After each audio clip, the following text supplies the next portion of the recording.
નમસ્કાર વિદ્યાર્થી મિત્રો, સ્વાગત છે આપનું આજના લેક્ચરમાં।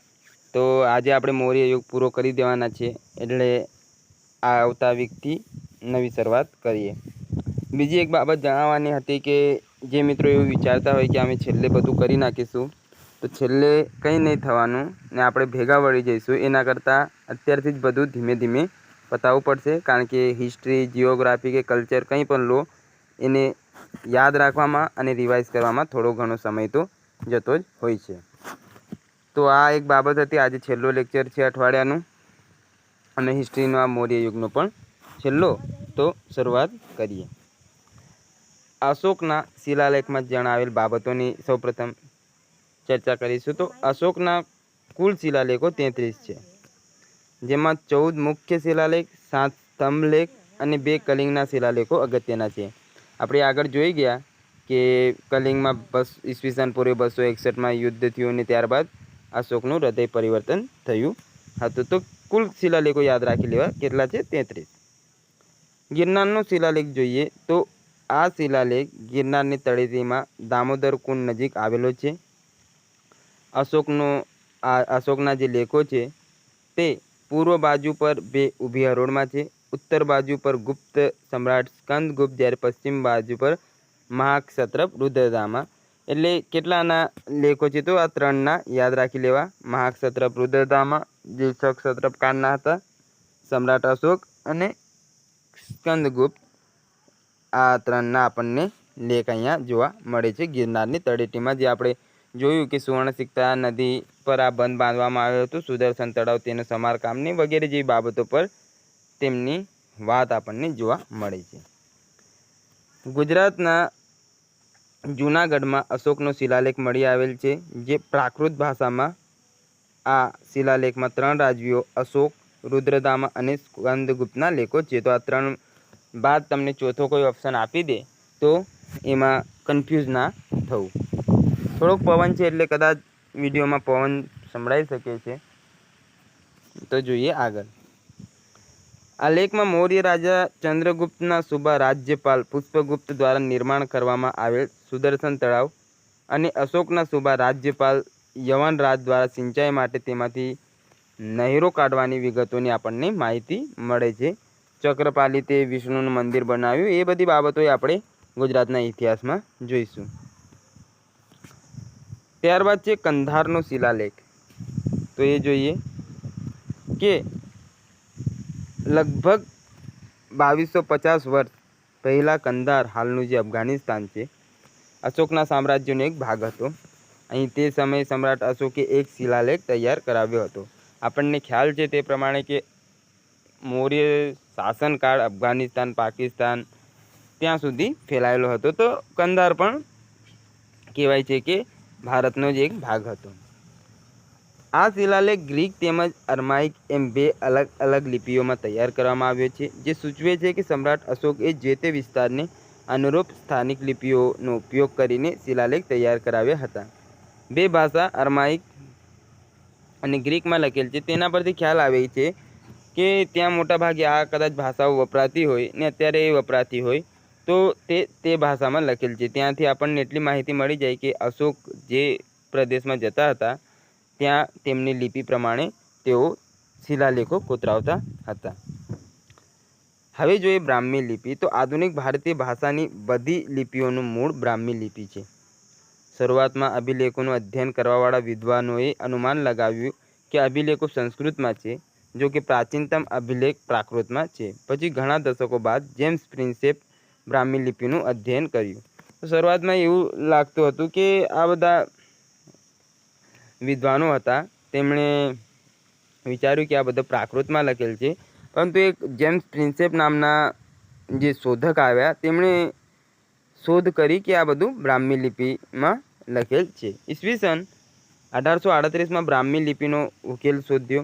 પ્રિન્સેપના સંશોધન મુજબ મોટાભાગના શિલાલેખો અને સિક્કાઓ પર અશોકનું નામ પ્રિયદર્શી લખવામાં આવેલ છે, એટલે કે સુંદર મુખ ધરાવતા રાજા પ્રિયદર્શી, એવું આપણને એમના સિક્કાઓ અને ઘણા બધા શિલાલેખોમાં એ નામનો ઉલ્લેખ જોવા મળે છે। આમે આપણને ખ્યાલ છે તે પ્રમાણે કે મધ્યપ્રદેશના અને બીજા કોઈ રાજ્યના એમ થઈને જે લેખો છે તેમાં જ એમનું નામ જોવા મળે છે, બાકી મોટા ભાગે તેઓ પ્રિયદર્શી અને બીજું એક નામ છે તેનો ઉપયોગ કરતા હતા.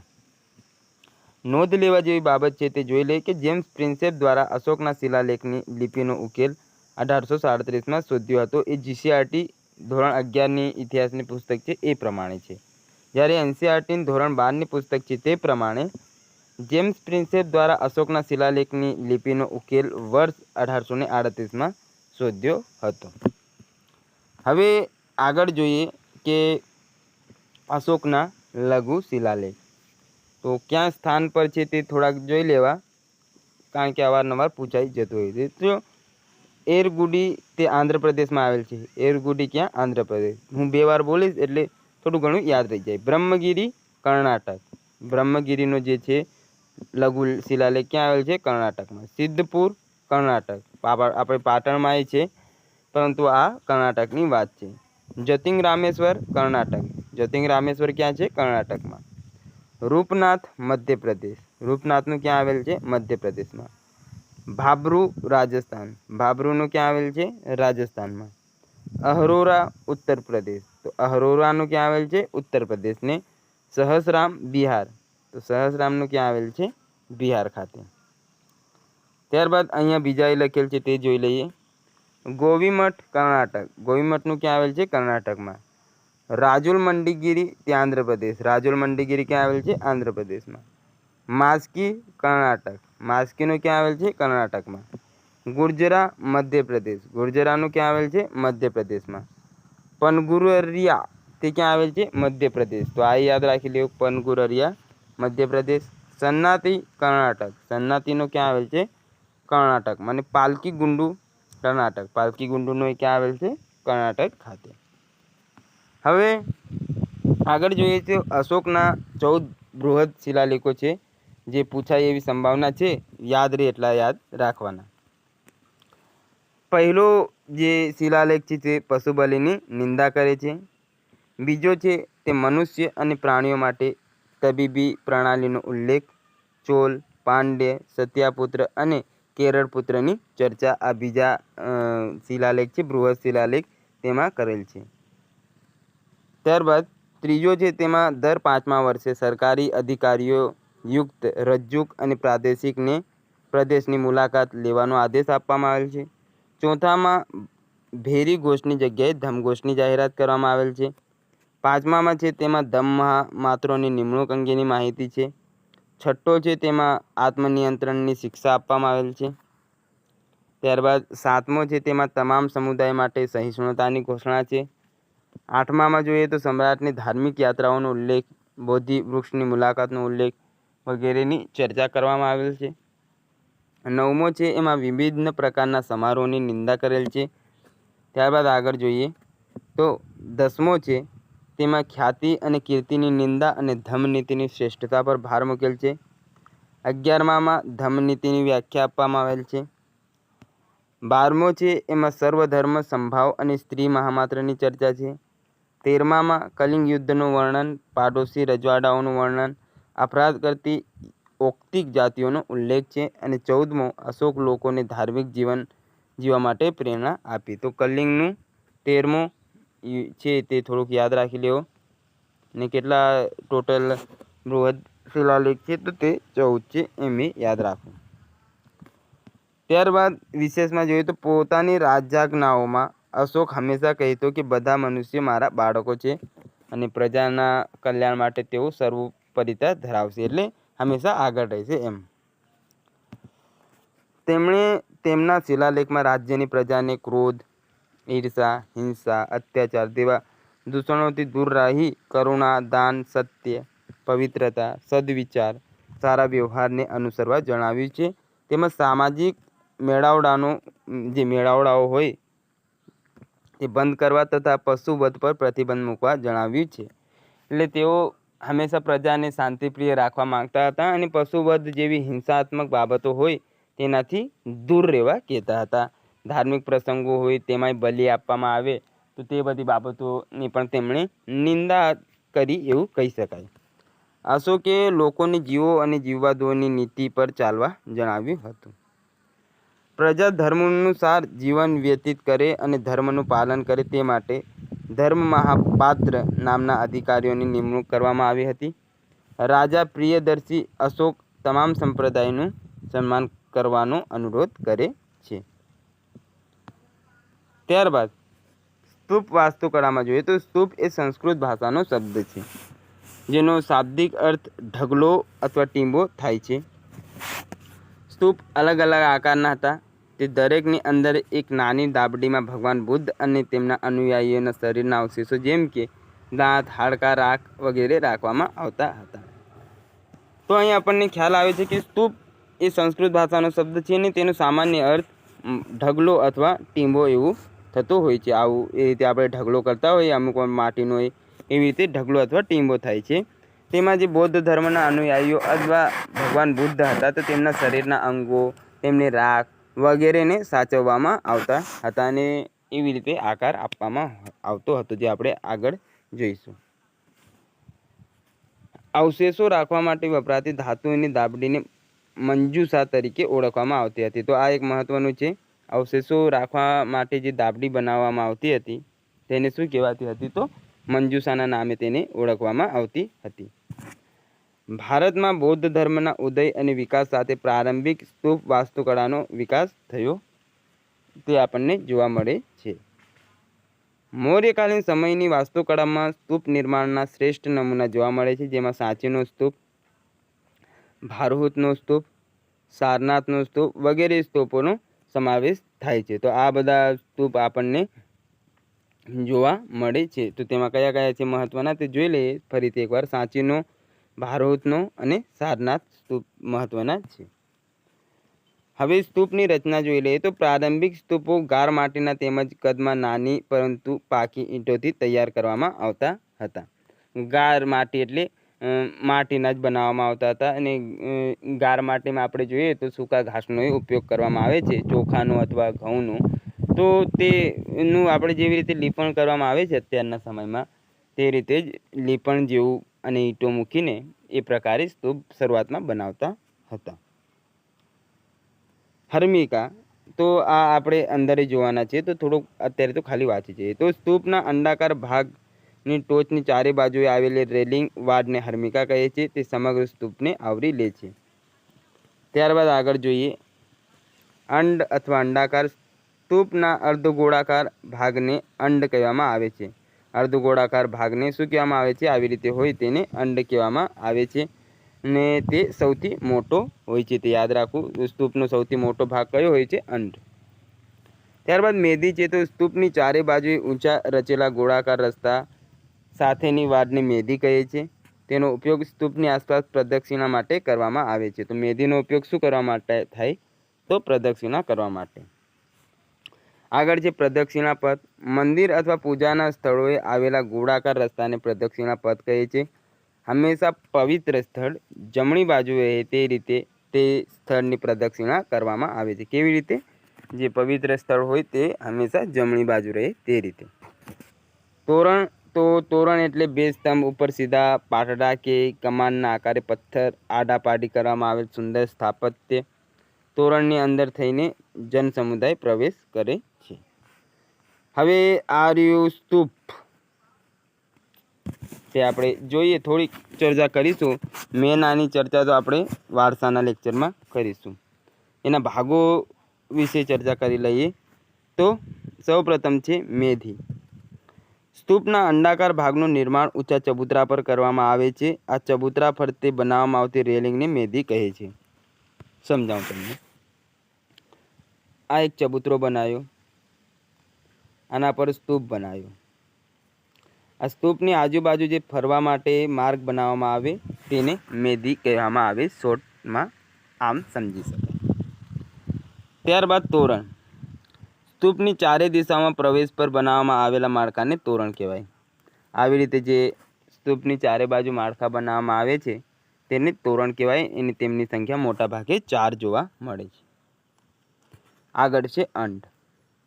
સ્તૂપની વિશાળ અર્ધગોળાકાર ગુંબજ આકારે રચનાને અંડ કહેવાય છે જે માટી, ઈંટ તથા પથ્થરનો બનાવવામાં આવે છે. માટીનો હોય, પથ્થરનો હોય અથવા ઈંટનો હોય કારણ કે શરૂઆતના સમયે તો આપણે જોયું તે પ્રમાણે માટીના જ બનાવવામાં આવતા હશે, પછી ઈંટના અને પછી પથ્થરના એવા હોઈ શકે. તો આ અંડ ભાગ છે અને સ્તૂપનો સૌથી મોટો ભાગ છે. યષ્ટિ જોઈએ તો હર્મિકાના મધ્યમાં એક લાકડાનો નાનો સ્તંભ મૂકવામાં આવે છે, જેને યષ્ટિ કહેવાય. સમજાવું તમને. આવી રીતે હોય ને અહીંયા જે 3 છત્ર બનાવવામાં આવે, તો આ જે વચ્ચેનો લાકડીનો ભાગ હોય તેને યષ્ટિ કહેવામાં આવે છે. છત્ર જોઈએ તો યષ્ટિના ઉપરના છેડે 3 નાની રકાબી જેવી ચપટી ગોળ તકતીઓને છત્ર કહેવામાં આવે છે, જે આદર અને ઉદારતાના પ્રતીક છે. આ કહેવામાં આવે છે એ પ્રમાણે થોડીક મારી માહિતી પ્રમાણે કે આ 3 જે છત્ર હોય એમાં સૌથી નાની, એનાથી મોટી, એનાથી મોટી, તો એમાં એનો અર્થ એવું થાય છે કે બુદ્ધમ શરણમ ગચ્છામી, સૌથી નાના બુદ્ધ છે. સંઘ છે, ત્યારબાદ સંઘમ શરણમ ગચ્છામી, ધમ્મમ શરણમ ગચ્છામી, એવું કંઈક જોવા મળે છે. એની ડિટેલ માહિતી આપણે વારસાના લેક્ચરમાં કરીશું. પણ આ એક ઉપર છેલ્લી માહિતી છે કે આનો અર્થ જે આ 3 છત્ર હોય છે એનો સામાન્ય રીતે અર્થ આવું કંઈ થતું હોય છે. ત્યારબાદ હર્મિકા જોઈએ તો અર્ધગોળાકાર ગુંબજની ઉપરની ચોરસ ભાગ હર્મિકા તરીકે ઓળખાય છે, જે સ્તૂપનો પવિત્ર ભાગ માનવામાં આવે છે, જેમાં ભગવાન બુદ્ધ અને બૌદ્ધ સાધુઓના અવશેષ હોય છે. તો આ જે ચોરસ ભાગ હોય છે ઉપર સ્તૂપની ઉપર, તે આખા ભાગને આપણે હર્મિકા કહીએ છીએ. ત્યારબાદ આગળ જોઈએ પ્રદક્ષિણા પથ. તો સ્તૂપ અને વેદિકા વચ્ચેના ગોળાકાર પથ તેમજ અંડ અને મેધી વચ્ચેનો ગોળાકાર પથ પ્રદક્ષિણા પથ કહેવાય. તો આ જે ઉપરનો ભાગ હોય તેને આપણે પ્રદક્ષિણા પથ કહીએ છીએ. આ નીચે મેધી અને ઉપર હર્મિકાની અંડની વચ્ચે જે ભાગ હોય તેને આપણે પ્રદક્ષિણા પથ કહીએ છીએ. ત્યારબાદ વેદિકા જોઈએ તો સ્તૂપની ચારે બાજુ બનાવવામાં આવેલ રેલિંગને વેદિકા કહેવામાં આવે છે. રેલિંગ એટલે આમ આપણે કહી શકીએ કોડ જેવી વ્યવસ્થા કરવામાં આવે તેને વેદિકા કહેવામાં આવે છે. તો આ શબ્દો યાદ રાખવા. કદાચ આ તો હસમુખ પટેલ સાહેબ છે એટલે પૂછી લે કે ભાઈ સ્તૂપ વિશે કઈ બાબતો સાચી નથી, મેદી ને હર્મિકા ને અંડ ને બધું આપી દે, તો એમાં અટવાઈ ના જાય, કારણ કે એનસીઆરટીનો સમાવેશ કરેલ છે. હવે જોઈએ આગળ તો બૌદ્ધ ગ્રંથ દિવ્યાવદાન મુજબ અશોકે પોતાના રાજ્યકાળ દરમિયાન અંદાજે 84,000 સ્તૂપોનો નિર્માણની માહિતી આપણને મળે છે. બૌદ્ધ પરંપરામાં 5 પ્રકારના સ્તૂપનો ઉલ્લેખ છે, જેમાં શારીરિક સ્તૂપ, પારભૌમિક સ્તૂપ, ઉદ્દેશિકા સ્તૂપ, પૂજાર્થક સ્તૂપ અને ગૌણ સ્તૂપનો સમાવેશ થાય છે, જે હું આપણે વારસાના લેક્ચરમાં ડિટેલમાં ક્યાંકથી જોઈશ ને પછી સમજાવીશ આ બધું શું છે તે. હવે અત્યારે તો ખાલી આ પ્રકાર યાદ રાખી લેવા. સાંચીનો સ્તૂપ જોઈએ તો અશોકે મધ્યપ્રદેશના રાયસેન જિલ્લામાં બેતવા નદીના કિનારે સાંચી સ્તૂપનું નિર્માણ કરાવ્યું હતું. સાંચીનો મૂળ સ્તૂપ હાલના સ્તૂપ કરતાં કદમાં અડધો થઈ ગયો છે, ઘસાઈને અડધો થઈ જાય. તો આમાં યાદ રાખવા જેવી બાબત છે. મધ્યપ્રદેશના કયા જિલ્લામાં? રાયસેન જિલ્લા. નદી યાદ રાખી લેવી, બેતવા નદીના કિનારે. ત્યારબાદ આપણે આગળની તરફ જોઈએ તો એમાં છે આ રહ્યું આપણે સાંચીનો સ્તૂપ. સરસ મજાનો સ્તૂપ છે, કોઈક વાર મુલાકાત લેવા તમે જઈ શકો છો. ઉત્તર તરફના પ્રવેશ દ્વાર પર જાતક કથાઓ તેમજ ગૌતમ બુદ્ધના જીવન સંબંધિત ઘટનાઓ એટલે જન્મ, જ્ઞાન પ્રાપ્તિ, ધર્મચક્ર પરિવર્તન અને પરિનિર્વાણ કોતરણીઓ જોવા મળે છે. આ સાંચીના સ્તૂપની વાત છે, જેમાં જાતક કથાઓ પણ આપણને જોવા મળે છે આવી રીતે કોતરણી સ્વરૂપે. વર્ષ 1989માં યુનેસ્કો દ્વારા આ સ્તૂપને વિશ્વ વિરાસત સ્થળોની યાદીમાં સમાવેશ કરવામાં આવ્યો હતો. કયા વર્ષમાં? 1989માં. આ યાદ રાખી લેવું. આપણે ભીમબેટકા જોઈ ગયા લગભગ 2003માં ભીમબેટકાનું યુનેસ્કો. ત્યારબાદ બીજા કયા સ્થળોનો સમાવેશ કરેલ છે? ધોળાવીરા 2021માં. તો ઇતિહાસમાં જે સ્થળો આપણે જોઈ ગયા તે થોડાક યાદ રાખતા જવાના, એટલે છેલ્લે આપણે બધું ગોખવું ના પડે. ભારતની ₹200ની ચલણી નોટ પર સાંચીના સ્તૂપનો ચિત્ર આપવામાં આવેલ છે. આપણે જે ₹200ની નોટ છે તેના પર આનું ચિત્ર જોવા મળે છે. શુંગ વંશના શાસક મિત્ર શુંગના પુત્ર અગ્નિમિત્ર શુંગે આ સ્તૂપો જીર્ણોદ્ધાર કરાવ્યો અને આ સ્તૂપના કદને બમણું કરી ઈંટોની જગ્યાએ પથ્થરોનો બનાવ્યો અને તોરણ વેદિકા પણ પથ્થરના બનાવ્યા. આ જે પુષ્યમિત્ર શુંગ હતા તેમના પુત્ર તો ઠીક છે, હવે પણ એમણે ઘણા બધા સ્તૂપોનો નાશ કરી દીધો હતો. ખબર નહીં એમને બૌદ્ધ ધર્મ વિશે અથવા બૌદ્ધ ધર્મ પ્રત્યે એટલી કેમ ઈર્ષા હતી. તો મોટા ભાગના આપણે કહેવાય કે સ્તૂપો હતા તેમનું તેમણે નાશ કરી દીધેલ હતું. ને તેમના પુત્ર આવે છે અગ્નિમિત્ર શુંગ, તેમણે આ સાંચીનો સ્તૂપ હતું તેનું થોડુંક રિપેર કામ કરાયું હતું. તોરણ અને વેદિકા પથ્થરના બનાવડાવી દીધા હતા ને કદ પણ વ્યવસ્થિત કરી દીધું હતું. ત્યારબાદ આગળ જોઈએ કે પ્રજા કલ્યાણ માટે એક નગરની બીજા નગરને જોડવા માટે સારા માર્ગો, રસ્તાની બંને બાજુ વૃક્ષો, ચિકિત્સાલય, ધર્મશાળા અને કુવાઓનું નિર્માણ કરાવવા વિશે જણાવવામાં આવે છે.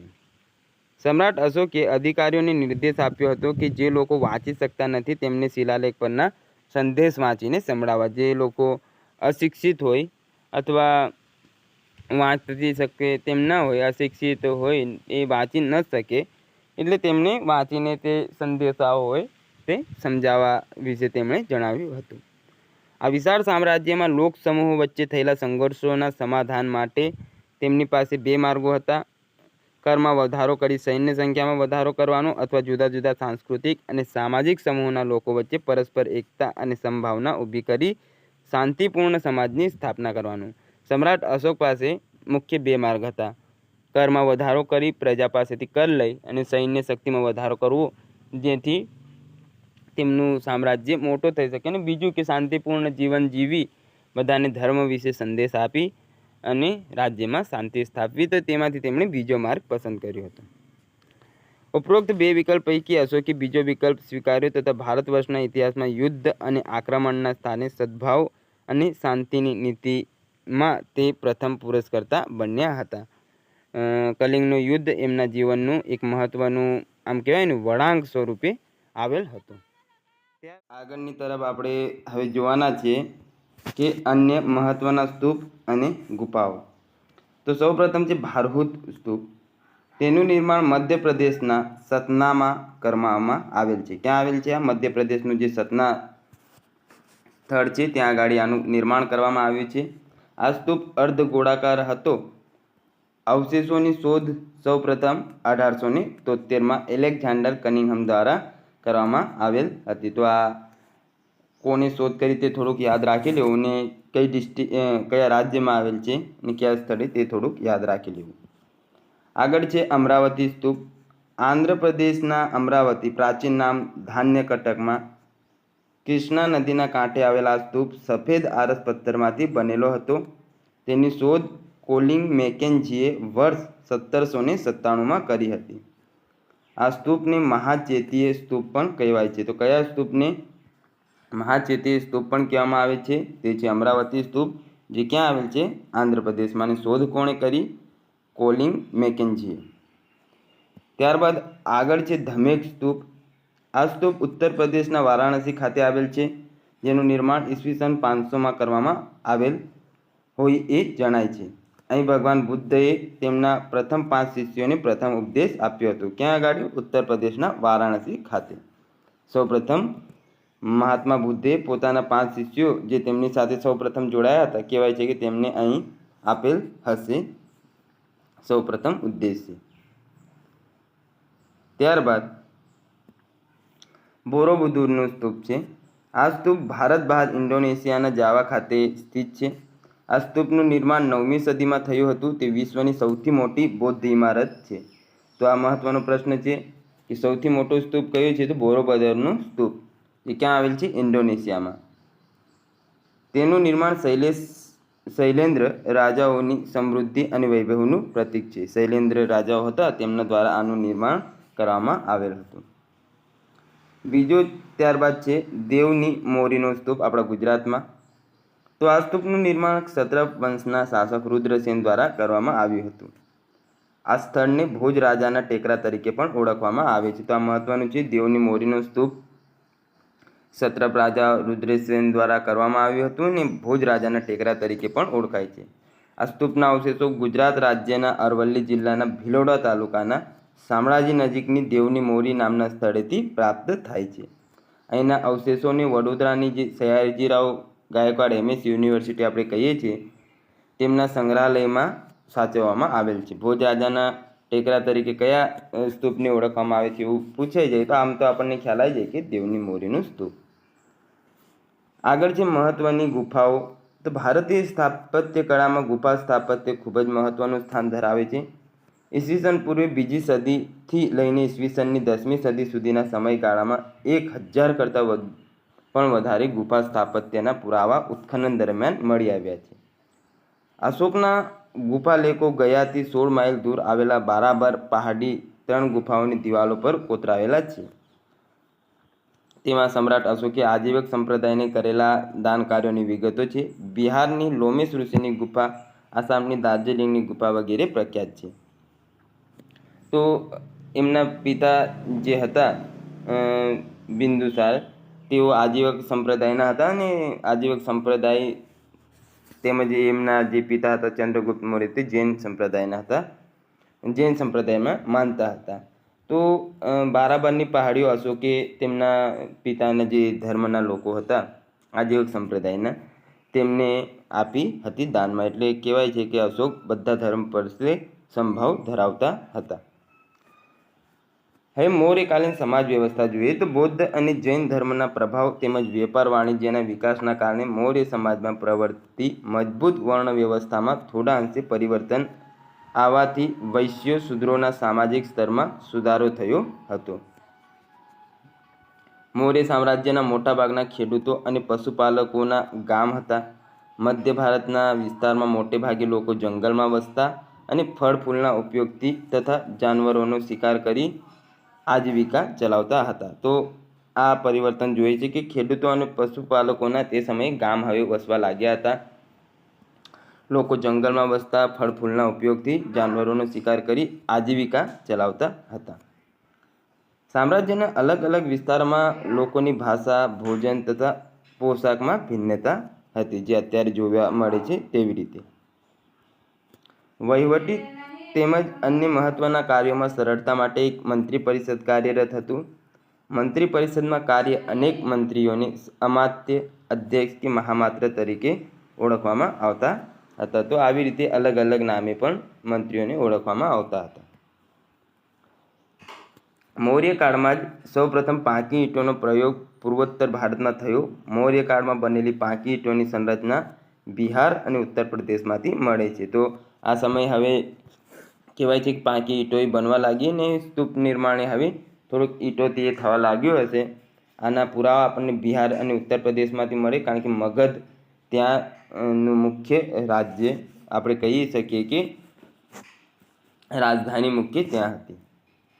હવે મૌર્ય સામ્રાજ્યના પતનના કારણો. તો ઈસવીસન પૂર્વે 232માં અશોકના મૃત્યુ બાદ સામ્રાજ્યના 2 ભાગ વેચાયું. પૂર્વ ભાગ દશરથ અને પશ્ચિમ ભાગ સંપ્રતિને આધીન હતો. તો એક મેઇન કારણ તો એવું ગણી શકીએ આપણે આમનું જે કહેવાય પતનનું.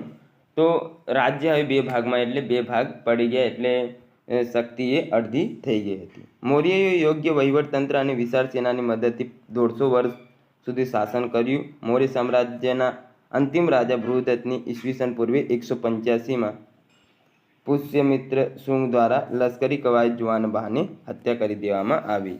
તો છેલ્લા રાજાએ મરી ગયા હવે ઈસવીસન પૂર્વે 185માં. એ કારણ છે. કેટલાક ઇતિહાસકારો સમ્રાટ અશોકની અહિંસક અને શાંતિપ્રિય નીતિ તથા અશોકના નિર્બળ ઉત્તરાધિકારીઓને મૌર્ય સામ્રાજ્યના પતન માટે જવાબદાર ગણે છે. અશોકે બૌદ્ધ ધર્મ જે ધારણ એટલે અપનાવવાની સાથે જ યુદ્ધનો ત્યાગ કરી દીધો ને એ એમના માટે કહેવાય છે કે પતનનું એક કારણ ગણી શકાય. જો કે એમના સમયમાં તો રાજ્ય એવું સારું એવું હતું, પરંતુ પાછળના ઉત્તરાધિકારીઓ હતા રાજાના તે યોગ્ય ન મળ્યા, તે પણ એક મહત્વનું કારણ છે. બૌદ્ધ ધર્મના પ્રચાર માટે અશોક દ્વારા ખૂબ વધારે પ્રમાણમાં નાણાં ખર્ચ થયા, જેનાથી અંતિમ સમયમાં પોતાનો ખર્ચ પૂરો કરવા માટે સોનાની મૂર્તિઓ પણ ઉગાડવી પડી હતી. હવે રાજા દાન ધર્મ વધારે કરતા થઈ ગયા. એમને સ્તૂપો અને શિલાલેખોને બધું કોતરાવા લાગ્યા એટલે ખર્ચ વધારે થયો અને અંતિમ સમય એવો આવ્યું કે એમની પાસે જે સોનાની મૂર્તિઓ હતી તે પણ હવે તેમને ઓગાળવી પડી એમના ગુજરાન ચલાવવા માટે. બ્રાહ્મણોના ધાર્મિક કર્મકાંડ અને પશુબલિ પર પ્રતિબંધથી બ્રાહ્મણો મૌર્ય સામ્રાજ્યના વિરોધી બન્યા, જેથી બ્રાહ્મણોની આર્થિક સ્થિતિ નબળી હતી. પ્રાંત અને કેન્દ્ર વચ્ચેનું સંતુલન અશોકના ઉત્તરાધિકારીઓ જાળવી શક્યા નહીં. રાજ્ય અને કેન્દ્ર વચ્ચે આ સંતુલન એમના અધિકારીઓ નહીં જાળવી શક્યા, તે પણ એક પતનનું કારણ છે. અને અંતિમ કારણ જોઈએ કે વેપાર વાણિજ્ય પર મૌર્યનો એકાધિકાર, પરંતુ સામાન્ય મૌર્યકાલીન સિક્કાઓ, પ્રશાસન અને ધાર્મિક કાર્યમાં નાણાંનો વ્યય તેમજ કેન્દ્રમાં વંશ પરંપરાગત હોદ્દો સામ્રાજ્યના પતનનું કારણ બન્યું. રાજાનો દીકરો રાજા બનતો અને જરૂરી નથી કે એટલો જ બળવાન અને શક્તિશાળી હોય અને એટલું જ મગજ હોય, એટલે આ એક કારણ ગણી શકાય. તો વંશ પરંપરાગતતા પણ આમાં જોવા મળી, જે એમના પતનનું કારણ બન્યું. તો અહીં આપણું મૌર્ય સામ્રાજ્ય પૂર્ણ થાય છે. આગળનો ચેપ્ટર આપણે આનું મૌર્ય યુગ છે, જે નેક્સ્ટ વીકમાં સ્ટાર્ટ કરીશું. તો મળીએ નવા લેક્ચરમાં, ત્યાં સુધી જોડાયેલા રહો.